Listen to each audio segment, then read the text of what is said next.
Salam alaikum, Azul, bonsoir.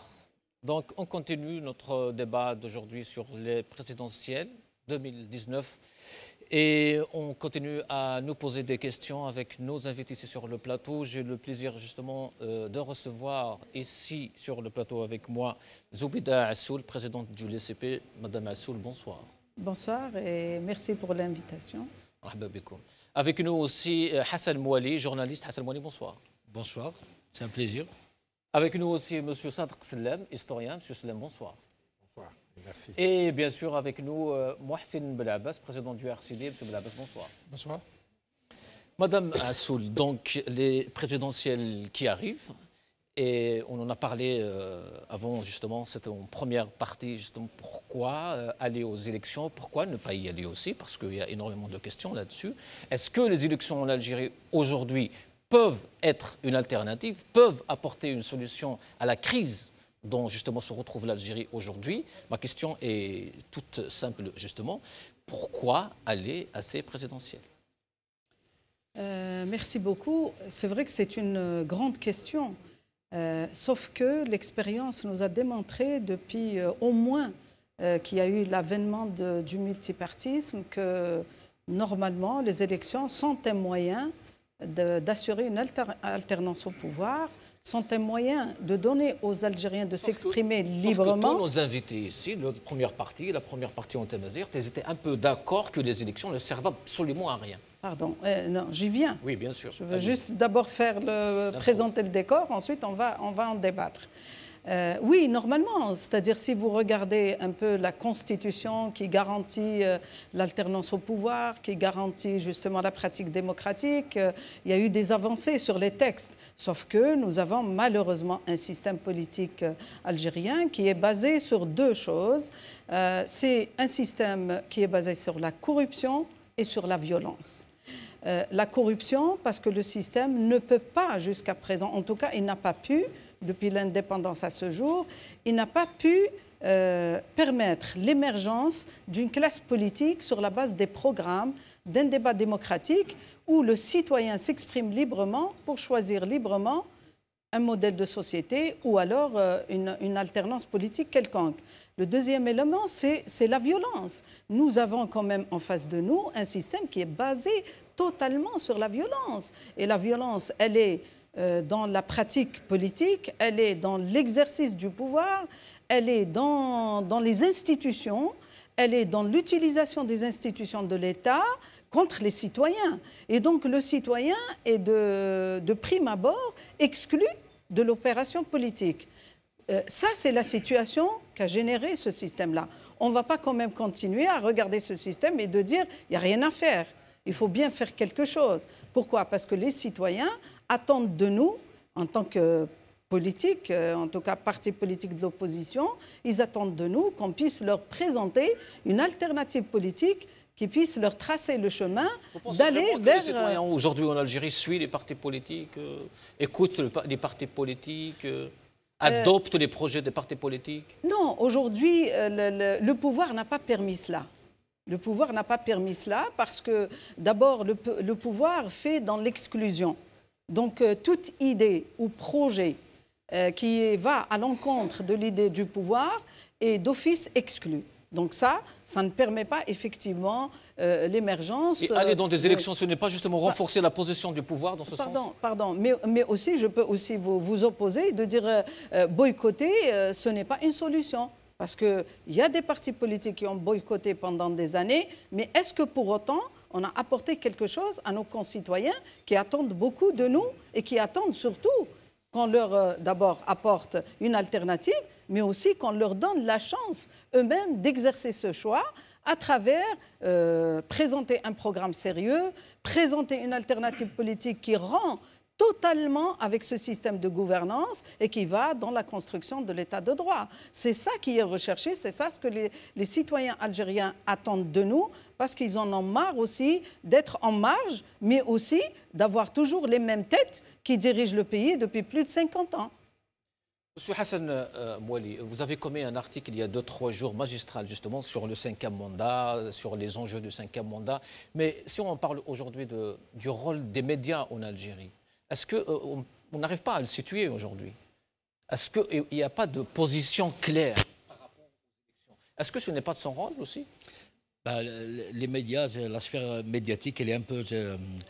c'est l'autre pendant de la politique, la pratique politique, on va dire en général. Les citoyens algériens, si on parle de citoyens, les médias, justement, la presse... Je pense que les médias en général, tout comme les partis politiques d'ailleurs, subissent les contre-coups du système, ce que la politique du système. Le système, malheureusement, il est tentaculaire, il est partout. Donc les médias, ce sont les faiseurs d'opinion.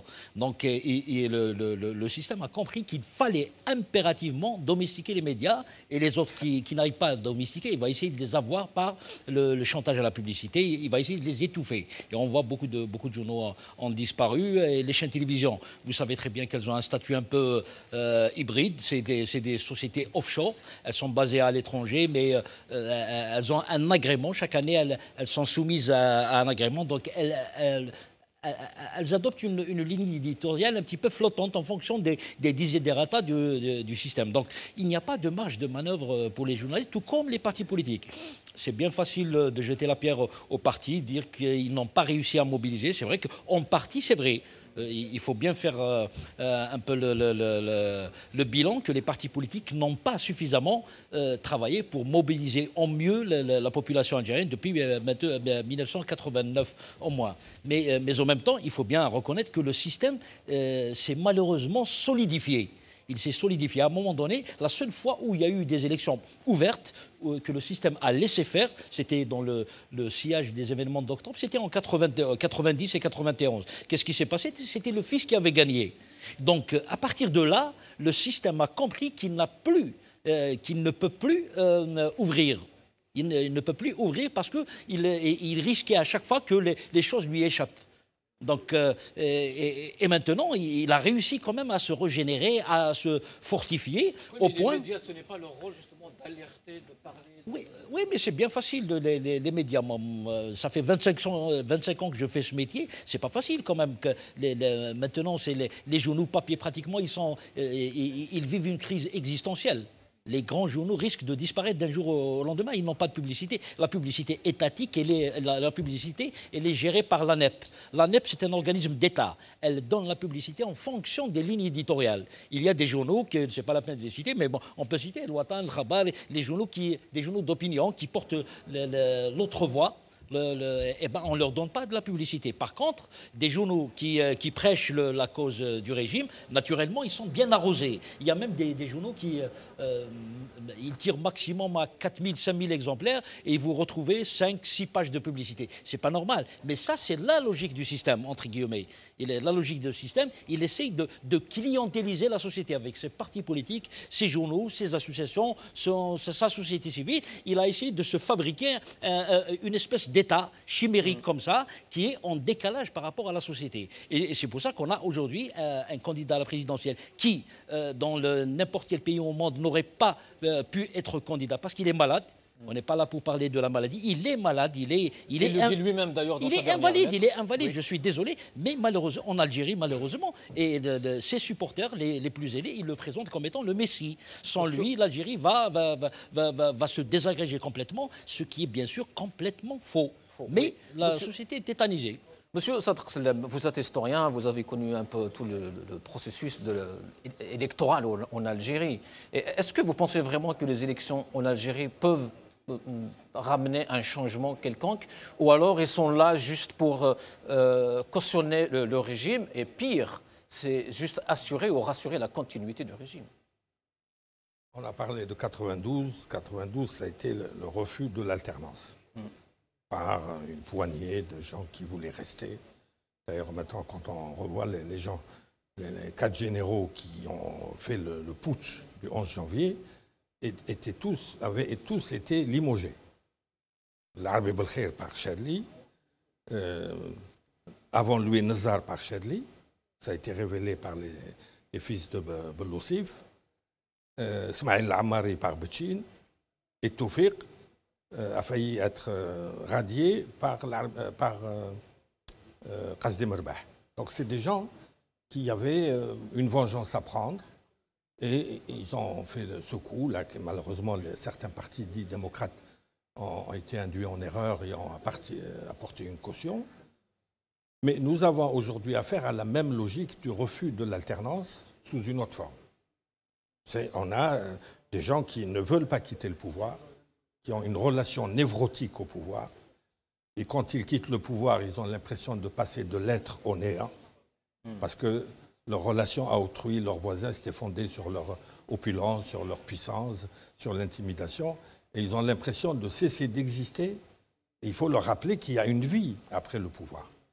La preuve, c'est qu'il y a des hommes politiques dans les démocraties qui deviennent avocats, écrivains, animateurs de télé. Ils sont beaucoup plus heureux que quand ils sont au pouvoir. Or, là, on a l'idée de 5e mandat qui pose d'abord le problème de la fraude électorale. S'il n'y a pas de fraude, moi, je ne crois pas qu'il y ait 4% d'Algériens qui voteraient pour un 5e mandat. Oui, 10% en 2014... On n'a jamais eu les chiffres exacts parce que tout a été... Il faut se souvenir qu'en 1999, les 6 candidats se sont retirés. Donc c'était déjà illégitime.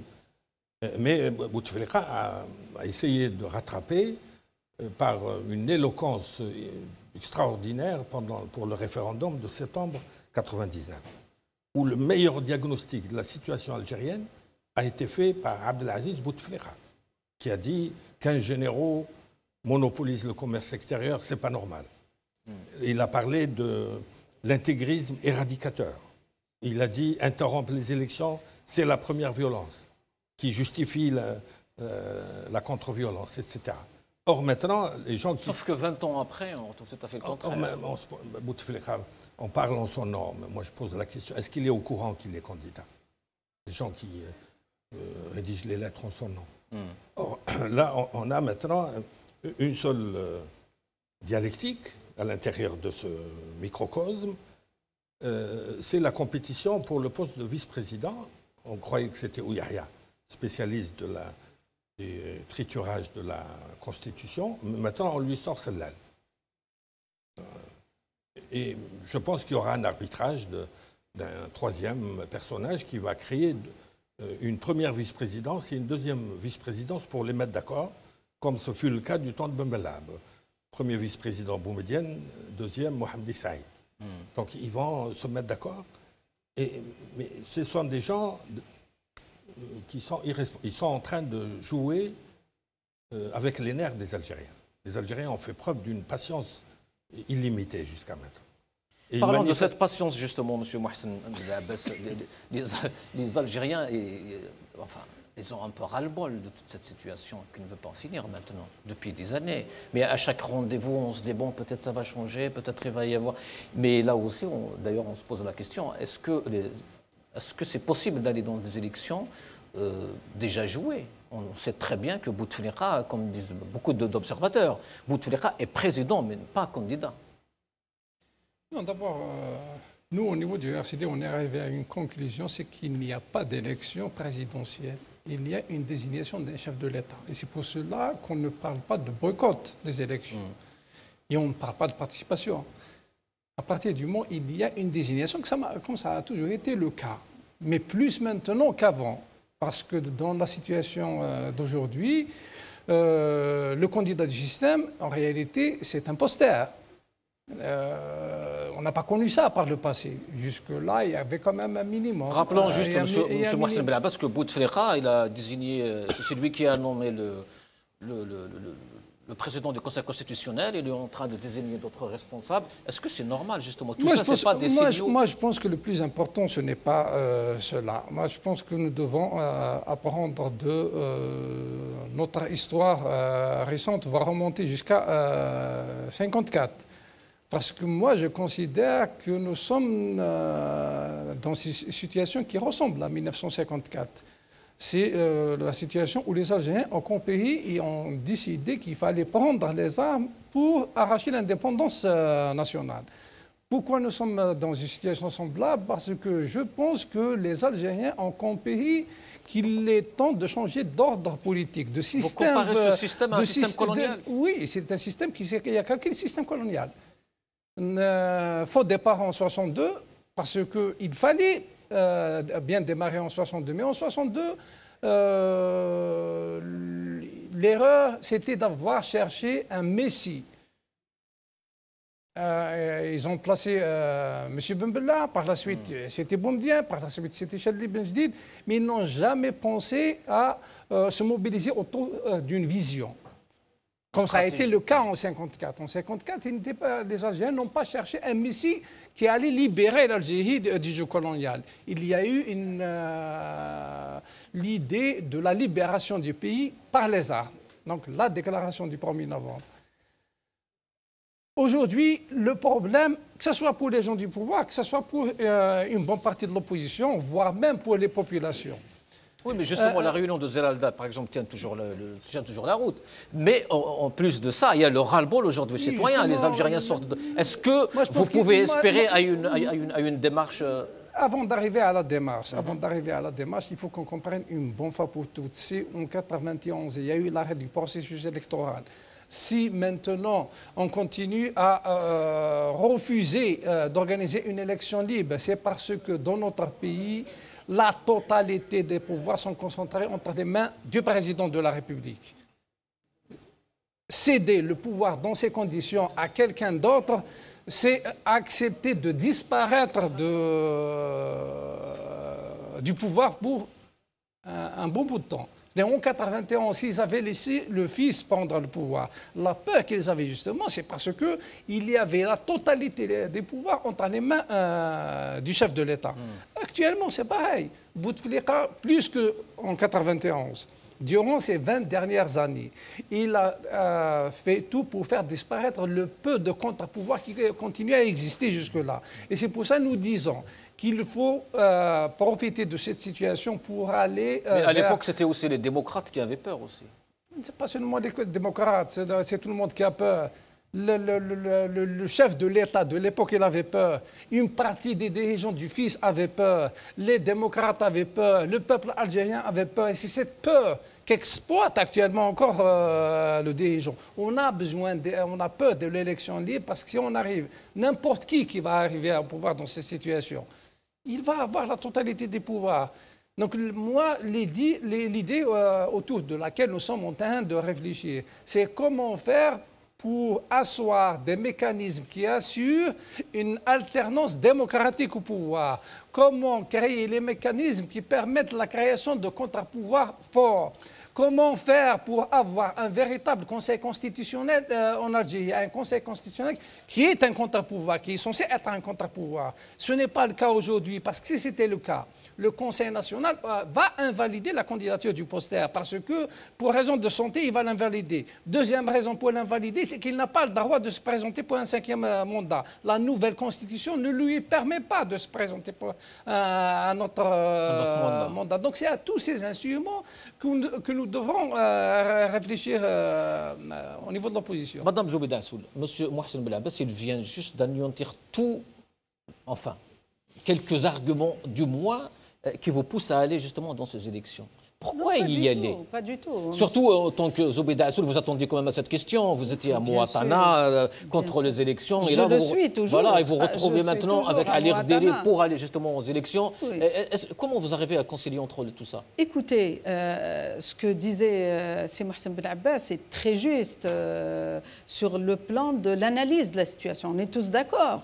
De toutes les manières, surtout depuis que le président Bouteflika est là, quand même, on ne peut pas parler des constitutions ou des amendements des constitutions algériennes successives depuis l'avènement du pluralisme, qu'elles étaient toutes les mêmes quand même. Il y avait des avancées en 89 avec le président Chadli, il y avait quand même un équilibre, y compris à l'intérieur du pouvoir exécutif. Politique peut-être, mais qu'on ne retrouve pas aujourd'hui. Pardon. Mais c'est ça le danger. C'est qu'au lieu d'avancer, d'évoluer vers une vraie alternance dans la pratique et même dans le dispositif constitutionnel et juridique, aujourd'hui, depuis que M. Bouteflika est là, on assiste à vraiment une régression sur tous les plans, Parce que d'abord, même l'exécutif, vous avez un Premier ministre aujourd'hui qui ne sert à rien en Algérie. Il n'a aucun pouvoir. Il est juste là pour coordonner le travail d'un gouvernement. Un gouvernement qui est totalement en contradiction. Mais la régression a commencé bien avant, en 92 déjà, 92-93. Et on se rappelle de tous les partis qui ont cautionné tout ça. Pardon, il faut juste relativiser les choses. On ne peut pas dire comme ça que tout était pareil. Ce n'est pas vrai. Reprenez, en tout cas moi, en tant que juriste, puisque c'est ma formation, depuis les constitutions de 63 à ce jour, j'assiste en analysant toutes les constitutions qu'il y a une régression. Qu'il y a une réelle régression. Mais parce qu'il y a la volonté derrière, il y a la volonté voilà, politique la volonté politique qui n'existe pas. Là, on est d'accord. Maintenant, on va parler de ce président. Ce président a dit aux Algériens, un jour, un avril 2012, que ça y est, Tabjnana, nous devons partir. À Sétif, oui. Là, à Sétif, n'est-ce pas? C'était son dernier discours, d'ailleurs. Ouais. Mais cette promesse-là, il ne l'a pas tenue vis-à-vis du peuple. Il ne l'a pas tenue, n'est-ce pas? Mieux que ça, non seulement il ne l'a pas tenue, il n'est pas parti, mais en plus, il a fait un 4e mandat à blanc, alors que tout le monde savait qu'il n'avait pas son état de santé qui lui permettra d'assumer ses fonctions.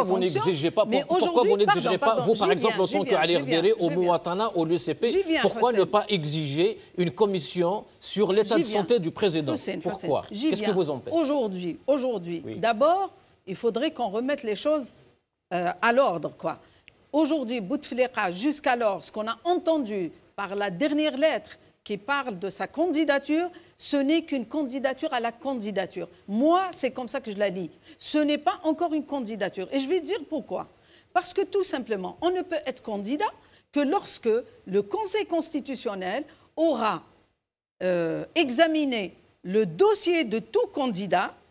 Et je pense, par rapport à la Constitution, le président Bouteflika, si vous prenez l'article 102 de la Constitution, il dit si le président n'est pas en état, et le président, 45 jours, le président Bouteflika, depuis 2013, n'est plus en état d'exercer. Et aujourd'hui, à travers sa lettre, ou la lettre qu'on lui attribue, la lettre, elle reconnaît clairement qu'il est malade. Oui. Donc, à partir de cet aveu, normalement, le Conseil constitutionnel, s'il devait effectivement jouer son rôle en tant qu'institution qui doit appliquer la Constitution, veiller à l'examen des candidatures minutieusement. Qui sont les médecins? Qui sont les médecins aujourd'hui algériens qui vont attester que le président Bouteflika est en état de diriger le pays? Mais alors la réponse, je vous donne la réponse. Ça fait 6 ans qu'on n'a pas entendu. Juste quelques heures après, la fameuse lettre justement prêtée à Bouteflika, il a nommé le président du Conseil constitutionnel. C'est pas pour lui dire qui que nomme. tous les jours, enfin, oui, lui, son frère, en tout cas, ils ont nommé Belaïz, qui est très proche de. On le connaît. Oui, mais ça c'est établi depuis fort longtemps. Vous avez aussi le DGSN qui vient d'être nommé. Si vous allez examiner cela, ça veut dire qu'ils sont en train de mettre le clan, toujours renforcer le clan de Bouteflika. Et tous les gens qui tournent, c'est-à-dire dans l'aéropage du président Bouteflika, qui est l'assise de son pouvoir. Mais ces gens-là, parce qu'ils ont tellement profité de ces 20 ans de pouvoir, qu'aujourd'hui, ils ne s'imaginent pas qu'ils quittent le pouvoir. Maintenant, est-ce que nous, on doit toujours avoir peur de ce pouvoir et être titanisé et dire on ne peut rien contre Bouteflika parce qu'il se présente? Pour moi, c'est une candidature qui n'est pas. Mais ce n'est pas une question de Bouteflika, Madame Assoul. Si le pouvoir demain représente, je ne sais pas moi, ramène Sellal ou Yahya, X, Y, Shakib, vous allez quand même aller aux élections? On va y aller aux élections pour une raison très simple. C'est que le citoyen algérien, depuis toute cette période-là, il n'a jamais été au cœur de l'opération électorale et l'opération politique. Aujourd'hui, nous, qu'est-ce que nous disons? Nous disons que l'Algérie de 2019, les prochaines élections de 2019 ne ressemblent pas aux autres, n'est-ce pas? Pour toutes les raisons que vous connaissez, sur le plan politique, économique, social, ce n'est pas la même chose. Il y a un ras-le-bol. Deuxièmement, c'est qu'en 2014, quand on nous a présenté le 4e mandat de Bouteflika, quel était le slogan de la campagne à l'époque? Vous vous rappelez, M. Sellal? Il disait que c'était le mandat de la transition et que Bouteflika allait vers les réformes qui vont permettre à l'Algérie de passer d'un pouvoir concentré sur une personne a un pouvoir équilibré, l'indépendance de la justice, l'état de droit, les libertés, etc. Et là, il est toujours avec vous. Mais non, ça aussi, ils n'ont pas tenu cette promesse-là. Dès que le mandat a été validé, et à l'époque, qu'est-ce qu'il disait aussi? Il disait aux Algériens, le président, c'est vrai qu'il a subi un AVC, mais son état de santé va s'améliorer. Mais aujourd'hui, le citoyen algérien, on ne peut plus le duper maintenant, parce qu'ils ont vu que depuis 2014, Bouteflika n'a plus réapparu sur la scène ni intérieure ni extérieure. Donc cette donne-là a totalement changé. En plus, une dernière chose, c'est que le citoyen algérien maintenant, il en a marre. Il veut le changement. Il le réclame, il le veut. Ce n'est pas le changement que de Bouteflika. Et c'est ce que nous, notre candidat, il dit. Nous sommes pour une rupture avec le système de gouvernance en Algérie, pour la construction d'un État de droit, pour une nouvelle constitution consensuelle, pour changer les règles de la pratique politique sur tous les textes de loi. Et Hassan, tout à l'heure, Hassan, justement, qu'est-ce que vous en pensez, Hassan, tout à l'heure, il y a un ras-le-bol. de la publicité et tout ça. Ce sont des règles à changer pour qu'il y ait l'égalité des chances et qu'on puisse, tous les gens, qu'ils puissent faire une compétition loyale et qui permettra l'émergence d'une classe politique nouvelle. Qu'est-ce que vous en pensez? Moi, ce que je pense, éthiquement parlant, politiquement parlant, chaque parti il a le droit d'adopter une position. Participer, pas participer, en fonction d'une lecture qu'il se fait. Sauf qu'il y a un peuple qui regarde et qui attend. Il y a des jeunes qui sont dans la rue chaque jour. Madame Assoul dit que son candidat Ali Rdiri va mobiliser le peuple. Moi, j'y crois pas. Mais c'est son droit de croire qu'elle peut... Est-ce que c'est possible justement faire confiance à ce pouvoir qu'il organise, je ne sais pas, c'est ce qui est dit en tout cas. On va organiser des élections libres et... Non, du tout. C'est pas le pouvoir. On a confiance au citoyen. Mohsen, ça va être une désignation publicitaire, sans plus. Alors pourquoi aller dans ces élections? Au soir du 18 avril, on va avoir un nouveau président qui s'appelle Abdelaziz Bouteflika. Pourquoi alors aller dans ces élections? Ça, c'est un problème de Ali Rdiri, c'est un problème de... Je ne sais pas qui... Moi, je respecte les positions des partis politiques, mais je ne me fais pas d'illusions sur l'issue de la présidentielle. C'est tout l'État algérien qui se mobilise pour Bouteflika. Même s'ils peuvent même se passer du serment d'investiture. Ils vont ramener un cadre, ils vont passer éventuellement la prestation de serment de 2014, ils vont nous la passer en post-cassette, pas de problème. C'est-à-dire... Alors, Moukarana El Arbi, dans une émission tout à l'heure, il a dit que pour nous, le 19 avril, Rdiri, il est président. Oui, d'accord, c'est facile à dire, mais je vais vous dire... Ça, c'est quoi ces assurances, des assurances du pouvoir, c'est quoi? Un citoyen algérien lambda, il aimerait comprendre comment se fait-il que Ali Rdiri dise à travers son porte-parole que le 19, Ali Rdiri sera président. C'est très bien de rêver. C'est pas interdit de rêver. Moi, je vais vous dire une chose. Ma conviction, c'est que... Si le résultat ne sent pas bon, il va faire un putsch. Ça serait peut-être la moins mauvaise des solutions. Ma conviction est que Ali Rdiri sera le Ali Ben Fliss de 2004. De 2004, voilà. 2004 ou alors 2014. D'accord? Ça va être un beau lièvre. Un beau lièvre. Un général-major, un ancien général-major qui a ramené Moukarana El Arbi, Zoubida Assoul. Voilà, pour la carte postale, c'est magnifique. C'est une photo de famille magnifique. Mais Ali Rdiri... C'est pas de la caricature. Ali Rdiri, il sera laminé comme l'a été Ali Ben Fliss auparavant. Abdelaziz Bouteflika va gagner avec 92-94% on a des pronostics. Non, mais c'est ça, on connaît le système. Alors, la chance qu'on a avec, entre guillemets, avec le système algérien, c'est qu'on le connaît très bien. On peut même deviner qui va gagner avant l'élection. Ils peuvent même aller à donner ce chiffre. Ils peuvent donner 98%. À partir du moment où il n'y a pas beaucoup de candidats, les candidats, on va dire les partis lourds et tout ça, et puis Ali Rdiri, il faut dire ce qu'on est. Ali Rdiri, indépendamment de sa carrière et tout ça, il est inconnu au bataillon. Au bataillon, il est connu. Mais au bataillon politique, il n'est pas connu. Donc, partir 3 mois avant l'élection présidentielle pour espérer gagner, je suis désolé, ça va être extrêmement difficile. J'aurais vu peut-être Moukarana El Arbi candidat, peut-être qu'il aurait gagné un peu plus. Mais Ali Rdiri, il est inconnu. En plus, quand on voit la causticité du discours du chef d'état-major de l'armée contre Ali Rdiri, c'est clair. Gaïd Salah, les fameux communiqués et tout ça. Justement, c'est ma question pour M. Sadr Salem. On a vu Gaïd Salah hier dans une déclaration. Alors, féroce, c'est des menaces. Et il a parlé d'ennemis. Pourquoi on a encore cette culture de parler de l'ennemi? Pourquoi on ne parle pas d'adversaire? Si on parle politique, et s'il veut être militaire, comme ils le disent à chaque occasion, que l'armée ne fait pas de politique, alors peut-être, je ne sais pas, il doit se taire. Moi, je n'ai pas vu la déclaration de... Alors, il a parlé d'ennemis de l'intérieur, les ennemis de l'extérieur. Oui, mais un militaire voit des ennemis partout, aux frontières. Oui, mais on parle du peuple, on parle d'Algériens entre nous. En principe, On a des adversaires, mais on ne peut pas avoir d'ennemis. Oui. Non, jusqu'à maintenant, Gaël Salah, on lui a prêté des intentions qui sont peut-être pas... On voulait le présenter comme le futur Sisi de l'Algérie. Pour le moment, d'après ce que l'on sait par des déductions, l'armée, c'est les candidats dont elle ne veut pas. Le reste, officiellement, elle n'a pas de candidat. La vraie démocratie, c'est ça, la neutralité de l'institution militaire. Oui, mais quel est le rôle de l'armée aujourd'hui en Algérie? Est-ce que l'armée fait et défait toujours les régimes ou pas? Elle a un général en retraite qui la représente en partie, qui se présente. Non, vous pensez que Orderi représente aucunement.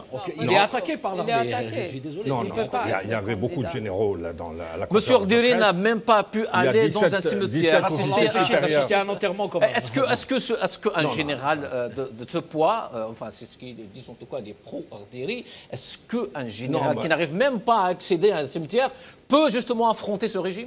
Non, il ne faut pas le présenter comme ça. Non, c'est une question. C'est pas que c'est lui qui n'arrive pas. C'est le système qui est d'une violence inouïe au point d'empêcher un citoyen algérien, même s'il est candidat, d'aller à un cimetière assister à des funérailles. Justement, c'est ma question. Donc il ne faut pas inverser quand même. Il y a un problème de sémantique. Ce n'est pas lui qui n'arrive pas. C'est le système qui est tellement violent. Je vais vous dire autre chose.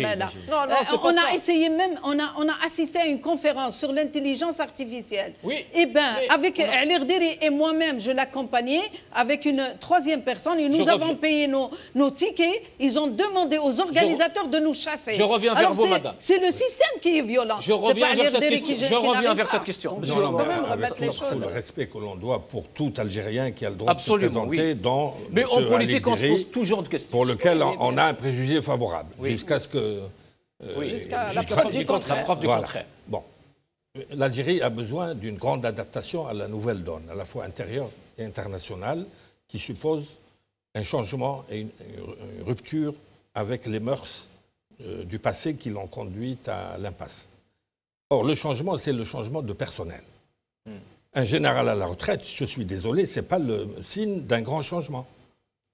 Et c'est un général qui, paraît-il, a été un bon professionnel, etc. Quelqu'un qui se met à faire de la politique après la retraite... Ils disent que c'est un civil, c'est tout. Non. Oui, mais c'est un citoyen algérien, il est civil, il a le droit de se présenter. Un Algérien qui va prendre un bulletin, il va dire quelles sont les possibilités de ce candidat de nous sortir de l'impasse. Librement. Or, quelqu'un qui se met à faire de la politique après la retraite, c'est un peu tard quand même. Oui. Et lui-même a dit, moi j'étais un professionnel chargé des ressources humaines au ministère, etc. Il parcourait les journaux, il voyait le Jazeera, les chaînes satellitaires, mais ça ne suffit pas pour avoir une pensée politique. Ça, c'est son problème. Bon. Mais si il faut examiner toutes les parties en présence, comme dans la théorie des jeux. Il y a visiblement une camarilla qui veut utiliser le nom de Bouteflika pour rester au pouvoir. Monsieur Mohsen Belabès. Non, je termine. Et cette camarilla, si elle contrôle les leviers, elle est capable d'envoyer un fax au Wali pour qu'il truque les élections le jeudi ou le vendredi de l'élection, on est sûr qu'elle va créer un fait accompli. Et le meilleur moyen, moi je pose la question, est-ce que Gdiri, avec son courage, il fait des déclarations très courageuses, il sera réduit à l'état de candidat lièvre, comme on dit. C'est-à-dire qu'il contribuera à donner un semblant de l'égalité à un autre putsch. Ali Orderi, tout simplement un lièvre? Moi, je dis qu'il n'y a pas d'élection. Donc, à partir du moment où il n'y a pas d'élection, pour moi, il n'y a ni lièvre, ni participant. Il y a une désignation à cette élection. Il se pourrait qu'il y ait un certain nombre... Comment expliquez-vous alors ce genre de discours de pro-Orderi? Quand même, ils y vont pour gagner, c'est ce qu'ils disent. C'est ce qu'ils croient peut-être. Mais la réalité, c'est qu'aujourd'hui, vous posez la question à n'importe quel Algérien, est-ce qu'il y a une élection ou bien il y a une désignation? Ils vont dire qu'il y a une désignation d'un chef d'État. Sauf que moi, je pose la question au président du RCD. Par rapport à quoi? par rapport à tout ça, justement, à cette élection? Il n'y a pas d'élection. Moi, je vous dis, il y a une désignation. Maintenant, il faudra profiter de cette conjoncture pour parler de la situation générale dans le pays. Quoi faire? Quoi faire justement pour sortir de ces crises cycliques? Moi, je parle de ces crises cycliques que traverse justement le pays depuis son indépendance en 62. Je parle de faux départ. Faux départ en 62, faux départ en 65, faux départ lors de la nomination de Qu'est-ce qu'il faut faire, M. Belabas? Vous avez été à Zeralda, vous voyez les jeunes, ils sont dans la rue en ce moment, un peu partout, dans toutes les villes. Qu'est-ce qu'il faut faire? Non, j'arrive. Mais c'est important de comprendre qu'on a toujours été dans les faux départs. Et qu'en pays, quand on a eu la Constitution de 89 qui était intéressante parce que pour une fois, le multipartisme, la liberté syndicale, l'économie de marché, etc. Mais ça nous a été donné. Ça nous a été donné. S'il y avait une véritable volonté politique chez les dirigeants de l'époque... Est-ce qu'il y a possibilité de l'arracher? Pour aller vers des réformes sérieuses. Ils devaient aller vers des discussions avec les acteurs politiques de l'époque. Ils pouvaient discuter avec M. Aït Ahmed, M. Ben Bella, M. Saïd Sadi, M. Abbassi Madani, etc., etc., avant d'aller vers la révision de la Constitution. C'est ce qu'ils vont faire après cette élection. Oui, mais M. Belabas, quand vous dites que ça a été... Quand vous dites que ça a été... Et encore. Excusez-moi. Quand vous dites que ça a été donné, il y a eu des martyrs en 88. Les années 2000, il y a des martyrs. En 2001, il y a des martyrs. Quand il n'y a pas de conviction, ça veut dire qu'on nous a donné un multipartisme, mais c'est un faux multipartisme. C'est un multipartisme de façade. On nous a donné la liberté syndicale, mais c'est une fausse liberté syndicale. On nous a donné une liberté de la presse, mais c'est une fausse liberté de la presse. On fait quoi aujourd'hui de cette jeunesse qui essaie de sortir? Est-ce qu'on lui dit non, reste chez toi? C'est quoi? Qu'est-ce qu'il faut faire? Nous devons nous mobiliser en tant qu'Algériens, pas seulement en tant que parti politique. On est tous concernés. J'ai comparé tout à l'heure avec la situation de 54. Donc nous devons comprendre qu'une fois pour toutes, nous devons rompre avec ce système. Il faut mettre en place un nouveau ordre politique en Algérie. Et ce nouvel ordre politique, il ne peut advenir que s'il y a d'abord, pour un premier temps, un consensus le plus large possible entre les acteurs politiques de l'opposition. Tous ceux qui Mais vous avez déjà essayé ça n'a pas marché. Non, pourquoi ça n'a pas marché? Ça a marché. Nous avons initié quelque chose à Mazafan en 2014, pendant 2 ans. C'est la première fois depuis 1962 que des acteurs politiques d'obédience diverses étaient en contact, se réunissaient régulièrement, produisaient du discours, s'étaient mis d'accord sur une plateforme consensuelle. Est-ce que ce n'est pas trop tard, M. Belabas? Bien sûr que ce n'est pas trop tard. Maintenant, ce n'est pas parce qu'en 2016, ça s'est arrêté qu'on ne peut pas relancer cette initiative. Alors, j'ai une question quand même. Pourquoi l'opposition aujourd'hui, aucun parti d'opposition, aucune personnalité politique, ni l'élite, ni personne, n'a exigé une commission pour un peu voir l'état de santé de ce président? Est-ce qu'il peut vraiment? Est-ce qu'il gère? Qu'est-ce que l'on est? Moi, je pense que ce n'est pas les bonnes questions, parce que là, on peut reprocher tout à l'opposition, sauf de ne pas avoir exigé un certain nombre d'instruments. En réalité, le problème, il n'est pas à ce niveau. Oui, mais c'est des Algériens qui se posent ce genre de questions. Nous avons bien exigé une instance indépendante de gestion des élections. Non, je parle de l'état de santé du président. Que le pouvoir n'a pas accepté. Que le pouvoir n'a pas accepté. Ils n'ont jamais accepté ça, en tout cas. Quand je dis que le Conseil constitutionnel n'a pas validé la candidature du chef de l'État pour cause de maladie, c'est une manière d'exiger cela. Mais je ne crois pas que le pouvoir va céder à l'opposition de cette manière, juste parce qu'on a demandé quelque chose. Nous sommes dans un pays où les conditions... C'est la question cruciale, M. Belabas. Les conditions de l'exercice politique, de la compétition politique et même de la pratique du pouvoir n'existent pas. Et c'est pour ça que je dis qu'il faut rompre avec cet ordre politique. Moi, je ne crois même pas à ceux qui, à l'occasion d'une élection, me sortent des slogans. Rupture, Deuxième République, et regarde même pas le fond, parce que la Deuxième République, pour ceux qui ont oublié la Deuxième République en France, c'est pas le bon exemple. Là. La Deuxième République s'est terminée par un coup d'État de Napoléon. La dissolution de l'Assemblée, donc une dictature qui est venue juste après. Ce n'est pas le bon exemple. Donc il y a moyen de mobiliser les Réformons la République que nous avons. Est-ce qu'on a déjà la première République? Est-ce que la République existe déjà avec tous ses fondements républicains? Qu'est-ce que nous disons? On ne parle pas de la Deuxième République. Un autre candidat parle de la rupture avec le système de gouvernance en Algérie, changer les règles de fonctionnement de l'État algérien, établir des règles équitables pour une pratique politique qui permettra justement aux Algériens de choisir. Sauf que les Algériens se demandent comment exiger la rupture en acceptant de jouer avec eux. Aujourd'hui, les jeunes Algériens, ils sont en avance par rapport à nos dirigeants. Ça, c'est une réalité. Aujourd'hui, les jeunes Algériens sont sortis dans plusieurs wilayas du pays et qui rejettent ce 5e mandat. Ils disent on n'est pas d'accord, on n'est plus dupe, on n'accepte pas qu'on nous ramène un cadre. Et d'ailleurs, où il y a une photo d'un président, ces photos quand il était en bonne santé. Ce n'est pas une photo actualisée, alors que la loi exige, même quand tu présentes ta photo en tant que candidat, il faudrait que ça soit une photo actuelle de ton état actuel. Merci, madame. Donc, pardon, je dis un dernier mot, oui. juste sur la demande. Vous avez parlé de la demande d'exiger l'état de santé. Oui. Eh bien, il y a une initiative qui vient de la société civile et qui parle, oui, qui fait appel à tous les médecins, non, pas un médecin, qui fait appel à tous les médecins de faire une pétition et d'exiger justement de voir le dossier médical du président de la République. On va finir avec monsieur. Il y a de gros risques pour qu'il y ait un trucage pour avoir un 5e mandat. C'est clair. Or, on a un précédent, c'est le trucage, le précédent de 99, où on avait 6 candidats poids lourds, dont un chef de wilaya historique, Hussein Aït Ahmed, un révolutionnaire historique, Ahmed Taleb, proche de Boumedienne, Hamrouch et tout. Il n'était pas candidat. Non, pas il y avait Sifi.